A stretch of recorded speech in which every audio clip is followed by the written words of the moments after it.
ఎన్నో ఆధ్యాత్మిక కార్యక్రమాలు మన ఛానల్ ద్వారా నిత్యం ప్రసారం అవుతూనే ఉంటాయి. ప్రముఖ వ్యక్తుల్ని కలిసినప్పుడు లేదా ఒక మనిషిని చూసినప్పుడు మనకెంతో ఆధ్యాత్మికమైనటువంటి భావన కలుగుతుంది. అలాంటి వ్యక్తినే కాస్త ఆలస్యమైనా మీ అందరికీ పరిచయం చేయబోతున్నాను. నానాజీ గారు. నానాజీ గారు అనగానే మనకి ఎన్నో విషయాలు గుర్తొస్తాయి. చాలా వీడియోస్ మీరు అందరూ చూసే ఉంటారు. కాకపోతే నేను చేసే కొన్ని కార్యక్రమాల్లో కొంత విశిష్టత ఉంటుంది అని మీరందరూ అబ్జర్వ్ చేస్తూనే ఉంటారు. ప్రముఖ ఆస్ట్రాలజిస్ట్ లలిత అమ్మవారిని నిత్యం కొలిచే నానాజీ గారు ఇక వాస్తుకు సంబంధించి వాస్తు ప్లానర్గానే కాకుండా చాలామందికి ట్రైనర్గా కూడా తను సేవలు అందిస్తూ ఉన్నారు. మరి ఇన్ని కార్యక్రమాలు చేస్తూ కూడా మనకి టైం ఇచ్చారు. అలాగే లలిత అమ్మవారిని నిత్యం పూజించే వాళ్ళు చాలామంది ఉంటారు, కానీ ఎందుకో ప్రతిఫలం దొరకదు. మరి నిత్యం అమ్మవారితోనే తన ప్రయాణాన్ని కొనసాగించే నానాజీ గారు ఎలాంటి ప్రతిఫలం పొందాలి అని తన ప్రయాణం కొనసాగిస్తున్నారు, ఎలాంటి ప్రతిఫలం పొందారు అని తెలుసుకుంటూనే మనం అమ్మవారిని నమ్మడం వలన ఎలాంటి ప్రయోజనాలు కలుగుతాయి అనేది ఇప్పుడు ఈ వీడియో ద్వారా తెలుసుకున్నాం. నమస్కారం. శ్రీమాత్రే నమః. గురువుగారు, మిమ్మల్ని చూడగానే ఆధ్యాత్మికమైనటువంటి భావనే కలుగుతుంది. ఎందుకంటే ముఖవచ్చస్సు అంటారు కదా, చూడగానే ఎందుకో అలా అనిపిస్తూ ఉంది. మీరు అమ్మవారిని ఎక్కువగా నమ్మే వ్యక్తులు చాలా మంది ఉంటారు. మరి అమ్మవారిని నిత్యం కొలవటం వలన కలిగే ప్రయోజనాలు ఏ విధంగా ఉంటాయి? అలాగే అమ్మవారిని ఎంత నమ్మినా ప్రయోజనం పొందడం లేదు అని ఫీల్ అయ్యే వాళ్ళకి మీరు ఏదైనా పరిహారాలు చెప్పగలరు? తప్పకుండా అమ్మా. ఇప్పుడు సింపుల్గా చెప్తానమ్మా ఒక విషయం. ఇప్పుడు చంటి పిల్లడు ఉన్నాడు అనుకోండి. చంటి పిల్లవాడు అమ్మ ఒళ్ళో ఉన్నాడు. అమ్మ ఒళ్ళో ఉండి అమ్మ వల్ల నాకేం లాభం కలుగుతుంది అని ఆలోచిస్తే, లేదా డౌట్ పడుతున్నాం, లేదా అమ్మ నాకు పొద్దునే నిద్ర లేచిన వెంటనే నాకు పాలు పడుతుందో లేదో, డ్రెస్ మారుస్తుందో లేదో, స్నానం చేయిస్తుందో లేదో, నేను నా మలమూత్ర విసర్జన చేస్తే ఆవిడ కడుగుతుందో లేదో అని ఒక చిన్న పిల్లడు ఆలోచిస్తున్నాడు అనుకోండి, ఎంత సిల్లీగా ఉంటుంది.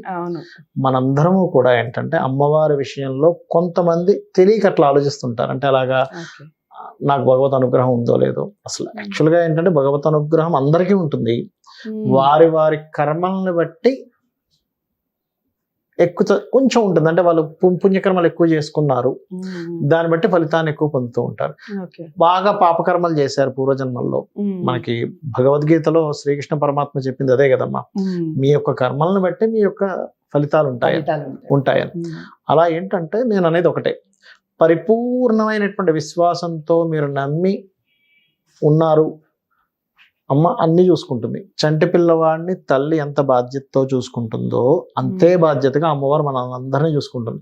మనం డౌట్ పడ్డం కూడా ఆ చంటి పిల్లవాడు డౌట్ పడ్డట్టే ఉంటది. సింపుల్ గా చెప్పాలంటే అదంతా సిల్లీగా ఉంటుంది ఆ పిల్ల డౌట్ పడ్డంటే.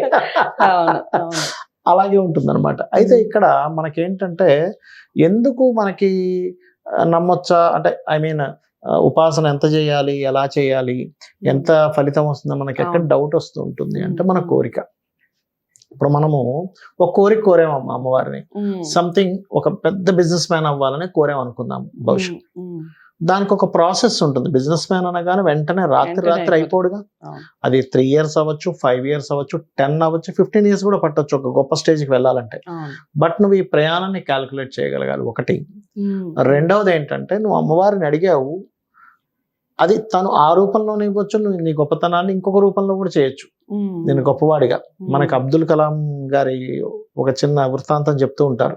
ఒకసారి అతను పైలట్ ట్రైనింగ్కి వెళ్ళి అక్కడ సక్సెస్ అవ్వలేదు. ఆయన వస్తూ ఉంటే ఒక స్వామీజీ కూర్చుంటే, నేను ఇట్లా అనుకున్నాను సెలెక్ట్ అవ్వలేదని బాధగా ఉందంటే, నువ్వేమవ్వాలనుకుంటున్నావో నీకేం తెలుసు, భగవత్ నిర్ణయం వేరేది ఉంటుంది అన్నాడు. ఆ రోజు అతను కనుక పైలట్ ట్రైనింగ్ లో ఉండిపోయి ఉంటే కలాం గారు మనకు అంత గొప్ప ప్రెసిడెంట్ మనకు దొరికేవారు కాదుగా.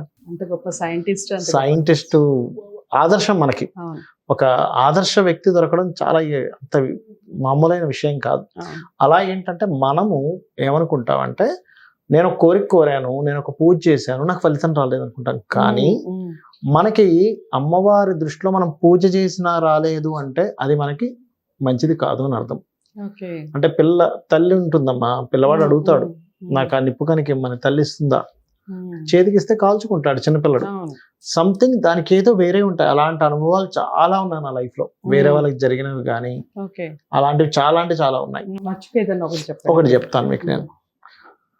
ఒకసారి అంటే ఒకతను మంచి భక్తుడే, అయితే వాళ్ళ టీం అంతా కూడా ఒక విదేశాలకి వెళ్ళి అక్కడేదో సెలెక్ట్ అయ్యి అక్కడేదో ఉద్యోగాలకు సంబంధించినటువంటి దానికి టీం అంతా వెళ్తుంది, నేను కూడా వాళ్ళతో పాటు వెళ్తానన్నాడు.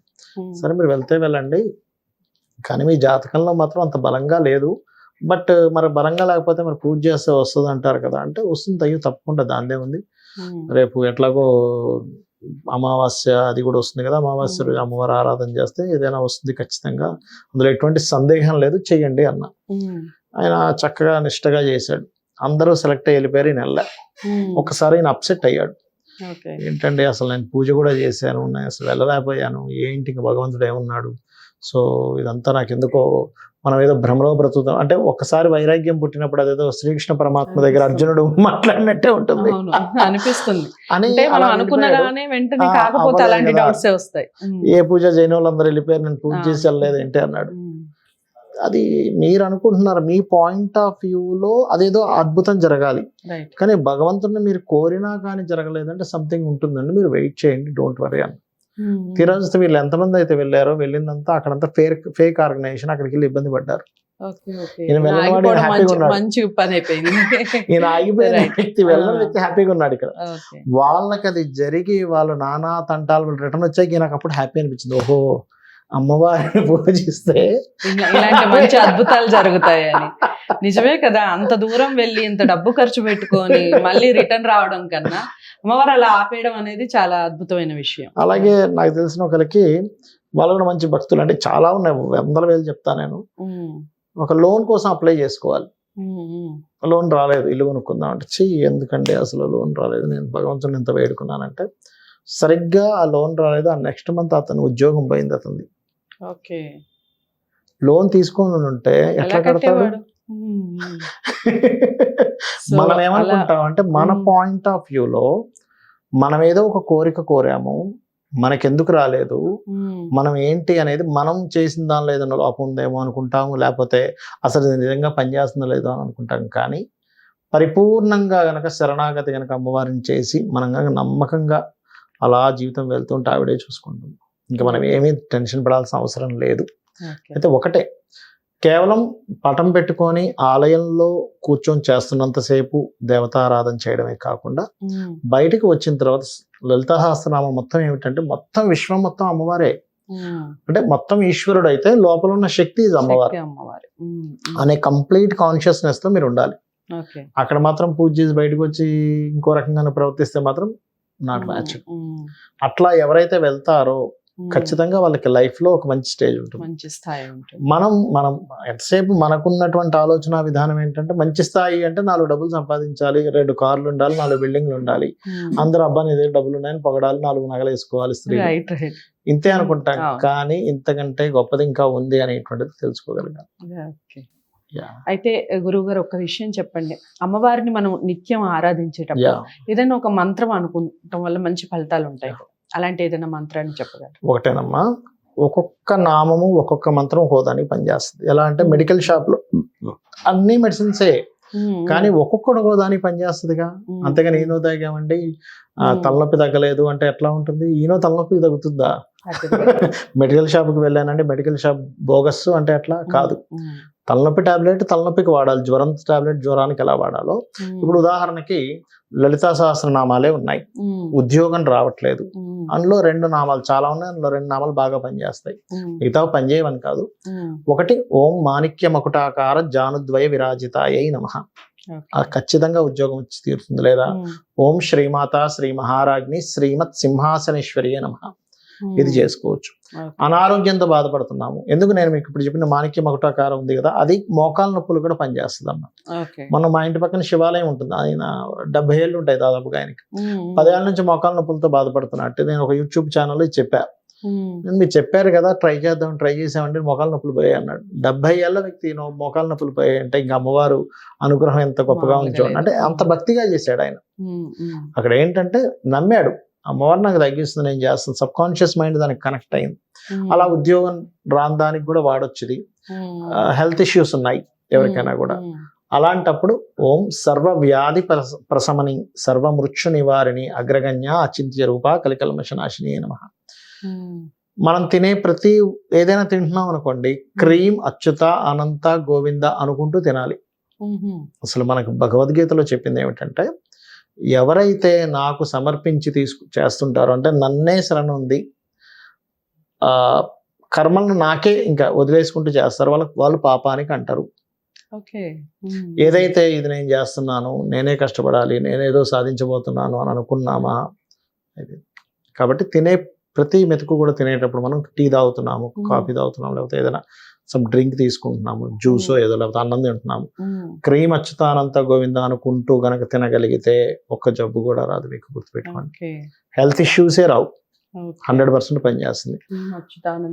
అలాగే ఇవాళ రేపు అప్పులు విపరీతంగా ఉన్నాయి. ఓం అపర్ణాయే నమః అనే మంత్రం బ్రహ్మాండంగా పనిచేస్తుంది, అందులో డౌటే లేదు. అంటే మీరు అనొచ్చు, ఏమంటే అపర్ణాయ నమః నేను చేసుకుంటే ఆకాశం నుంచి ఒక మూట వచ్చి నా మీద పడుతుందా? మాట్లాడతారు. అలా పడదు.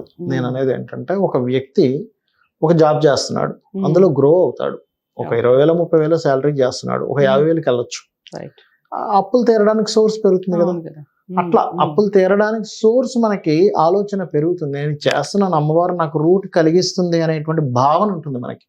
ఆ భావనే మిమ్మల్ని తెలియకుండానే దాంట్లో కాన్సన్ట్రేషన్ అయ్యేలాగా, అవకాశాలు ఎక్కడున్నాయని వెతుక్కునేలాగా ఆ రకంగా తీసుకెళ్తూ ఉంటుంది. అది సో చాలా అంటే చాలా వాల్యుబుల్ ఇన్ఫర్మేషన్ అనుకోవచ్చు గురువు గారు. చాలా చక్కగా చెప్పారు. చెప్పినటువంటి మంత్రాలు ఏవైతే ఉన్నాయో శ్రద్ధగా పఠించే ప్రయత్నం చేయండి. మరో ముఖ్యమైన విషయం ఏమిటంటే, గురువుగారు చెప్పిన ప్రతి మాటని కూడా ఆచరణ పూర్వకంగా మీరు చేసే ప్రయత్నం చేస్తే ఫలితం ఉంటుంది. ఎలా చేయాలి ఏమిటి అనేది తదుపరి వీడియోల్లో తప్పకుండా తెలుసుకునే ప్రయత్నం చేద్దాం. వీడియో కనుక మీకు నచ్చితే తప్పకుండా లైక్ చేసి షేర్ చేయండి, ఛానల్ని సబ్స్క్రైబ్ చేసుకోండి. గురువుగారిని మీట్ అవ్వాలి అనుకుంటున్నారు, మీకు ఏదైనా ఆస్ట్రాలజీకి సంబంధించి, వాస్తుకు సంబంధించి ఏమైనా డౌట్స్ ఉన్నాయి, గురువుగారిని కలవాలి అనుకుంటే స్క్రీన్ మీద కనపడే నెంబర్కి కాల్ చేయొచ్చు. తదుపరి వీడియోతో మళ్ళీ కలుస్తాను. అంతవరకు సెలవు. నమస్తే.